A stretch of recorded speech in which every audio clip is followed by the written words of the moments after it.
ನಮಸ್ತೆ ಆತ್ಮೀಯರೇ. ನನ್ನದೊಂದು ಪ್ರಶ್ನೆ ತಮ್ಮಲ್ಲಿ. ನೀವೆಲ್ಲ ಪ್ರತಿದಿನ ದೇಹಕ್ಕೆ ಸ್ನಾನ ಮಾಡಿಸ್ತೀರಾ ಅಲ್ವಾ? ಹಾಗೆಯೇ ಮನಸ್ಸಿಗೆ ಯಾವಾಗ ಸ್ನಾನ ಮಾಡಿಸಿದ್ದೀರಾ? ದೇಹದ ಮೇಲೆ ಧೂಳು ಕೂತಿರತ್ತೆ, ಬೆವರು ಬರತ್ತೆ, ಗಲೀಜಾಗಿರತ್ತೆ ಅಂತ ಪ್ರತಿದಿನವೂ ಸ್ನಾನ ಮಾಡ್ತೀರಾ ಅಲ್ವಾ? ಅದೇ ರೀತಿ ನಕಾರಾತ್ಮಕ ಆಲೋಚನೆಗಳು ತುಂಬಿರತ್ತೆ ಮನಸ್ಸಲ್ಲಿ. ಕೋಪ, ಅಸೂಯೆ, ಭಯ ಇದೆಲ್ಲ ಮನಸ್ಸಿನಲ್ಲಿ ತುಂಬಿರತ್ತೆ. ಇದೆಲ್ಲ ತುಂಬಿಬಿಟ್ಟು ಮನಸ್ಸು ಸಹ ಕೊಳೆಯಾಗಿರುತ್ತೆ. ಹಾಗಾಗಿ ಮನಸ್ಸಿಗೂ ಸಹ ಸ್ನಾನದ ಅಗತ್ಯವಿದೆ. ಈಗ ಮನಸ್ಸು ಹೇಗೆ ಕಲುಷಿತಗೊಂಡಿರತ್ತೆ ಅಂತ ಅಂದ್ರೆ, ದಿನನಿತ್ಯದ ಒತ್ತಡದಿಂದ, ಮತ್ತೆ ಬೇರೆಯವರ ಆಡುವ ಮಾತಿನ ನೋವಿನಿಂದ, ಮತ್ತೆ ಹಿಂದೆ ಆಗಿರುವಂತಹ ಘಟನೆಗಳಿಂದ, ಜೊತೆಗೆ ಮುಂದಿನ ಭವಿಷ್ಯದ ಚಿಂತನೆಗಳೆಲ್ಲ ಮನಸ್ಸಿನಲ್ಲಿ ತುಂಬಿಬಿಟ್ಟು ಗೊಂದಲದ ಗೂಡಾಗಿ ಮಸುಕು ತುಂಬಿರತ್ತೆ. ಹಾಗಾಗಿ ಮನಸ್ಸು ನಾವು ಶಾಂತವಾಗಿರೋದ್ರ ಕಡೆಗೆ ಹೆಚ್ಚಿನ ಗಮನವನ್ನ ಹರಿಸಬೇಕು. ಶಾಂತತೆ ಅನ್ನೋದು ಮನಸ್ಸಿಗೆ ಅಷ್ಟೇ ಮುಖ್ಯವಾಗಿರುವಂಥದ್ದು. ಈಗ ಎಲ್ಲರಿಗೂ ಪ್ರಶ್ನೆ ಬರುತ್ತೆ, ಏನ್ ಮಾಡಬಹುದು ಮನಸ್ಸಿನ ಸ್ನಾನಕ್ಕೆ?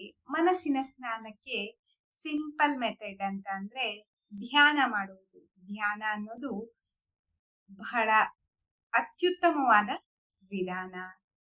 ಈಗ ಧ್ಯಾನ ಅಂದ್ರೆ ಏನು? ಧ್ಯಾನ ಅಂತ ಅಂದ್ರೆ ನಾನು ಹೇಳಿದ್ನಲ್ಲ ಇಷ್ಟೊತ್ತವರೆಗೂ, ಹೇಗೆ ಮನಸ್ಸು ಗೊಂದಲದ ಗೂಡಾಗಿರತ್ತೆ ಅಂತ, ಅದನ್ನೆಲ್ಲ ಕಿತ್ತು ಬಿಸಾಕೋದಲ್ಲ, ಅದೆಲ್ಲವನ್ನು ಶಾಂತಗೊಳಿಸಿ ಶಾಂತ ರೀತಿಯಿಂದ ನೋಡುವಂಥದ್ದು, ಅದೇ ಧ್ಯಾನ. ಈಗ ಗಟ್ಟಿ ಮೊಸರಿರತ್ತೆ ಅಂತ ಇಟ್ಕೊಳ್ಳಿ, ಅದಕ್ಕೆ ಚೆನ್ನಾಗಿ ನೀರ್ ಹಾಕ್ಬಿಟ್ಟು ಕಡೆದು ಬಿಡ್ತೀವಿ. ಚೆನ್ನಾಗಿ ನೀರ್ ಹಾಕಿ ಕಡ್ದಾಗ ಎಲ್ಲ ಕಡೆದ ಮಜ್ಜಿಗೆ ಆಗತ್ತೆ. ಅದನ್ನ ಈಗ ನೀರನ್ನ ಸಪರೇಟ್ ಮಾಡೋಕೆ ಬರೋದಿಲ್ಲ ಅಲ್ವಾ? ಹಾಗ ಸ್ವಲ್ಪ ಹೊತ್ತು ಸಮಯ ಕೊಟ್ಟು ಬಿಟ್ಟಾಗ, 1-2-3 ಗಂಟೆ ಬಿಟ್ರೆ ನೀರು ಏನಾಗತ್ತೆ, ಮೇಲೆ ತಿಳಿಯಾಗಿ ಹಾಗೆ ನಿಂತ್ಕೊಳ್ಳುತ್ತೆ. ಆಗ ನಾವು ನೀರನ್ನ ಸಪರೇಟ್ ಮಾಡ್ಬೋದು. ಹಾಗೆಯೇ ಧ್ಯಾನವೂ ಅಷ್ಟೇ ನಮ್ಮನ್ನ ಶಾಂತವಾಗಿರ್ಸತ್ತೆ. ಹೇಗೆ ಅಂತ ಅಂದ್ರೆ, ಧ್ಯಾನದಲ್ಲಿ ನಾವು ಮೌನವಾಗಿರ್ತೀವಿ.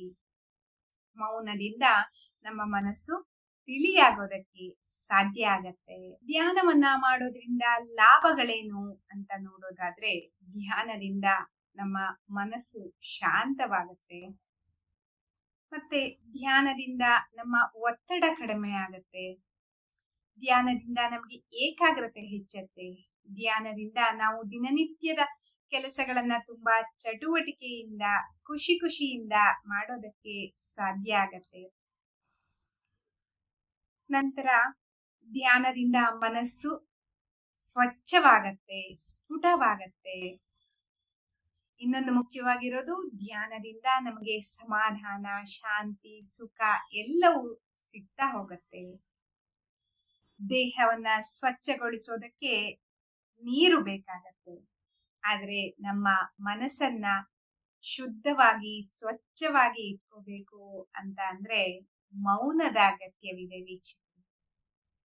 ಪ್ರತಿದಿನ 5-6 ನಿಮಿಷಗಳ ಕಾಲ ಧ್ಯಾನದ ಸ್ಥಿತಿಯಲ್ಲಿ ಕುಳಿತುಕೊಂಡು ಆರಾಮವಾಗಿ ಧ್ಯಾನಿಸುತ್ತಾ ಹೋದ್ರೆ, ನಿಮ್ಮ ಮನಸ್ಸಿಗೆ ಸ್ನಾನವನ್ನ ಧ್ಯಾನದ ಮೂಲಕ ಮಾಡಿಸ್ತಾ ಹೋದ್ರೆ, ನಿಮ್ಮ ಜೀವನದಲ್ಲಿ ಅದ್ಭುತವಾದ ಬದಲಾವಣೆಗಳನ್ನ ಕಾಣೋದ್ರಲ್ಲಿ ಯಾವುದೇ ಸಂಶಯವಿಲ್ಲ.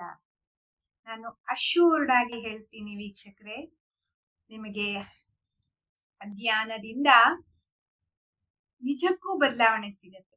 ಆ ಬದಲಾವಣೆಯನ್ನ ನಾನು ಅನುಭವಿಸಿ ನಿಮಗೆ ಹೇಳ್ತಾ ಇರೋದು. ಧ್ಯಾನದಿಂದ ನನ್ನಲ್ಲಿ ಅನೇಕ ಬದಲಾವಣೆಗಳಾಗಿದೆ.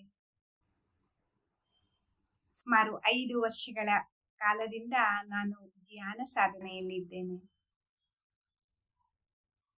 ನನ್ನಲ್ಲಿ ಆದ ಬದಲಾವಣೆಗಳು ಎಲ್ಲರಿಗೂ ಸಿಗಲಿ ಅನ್ನೋ ಉದ್ದೇಶದಿಂದ ನಾನು ಈ ನಿಟ್ಟಿನಲ್ಲಿ ಸಾಕ್ತಾ ಇದ್ದೀನಿ. ನೀವು ಅದರ ಅನುಭವವನ್ನ ಪಡೆದು ಉತ್ತಮ ಮಾರ್ಗದಲ್ಲಿ ಸಾಗುವಂತಾಗಲಿ.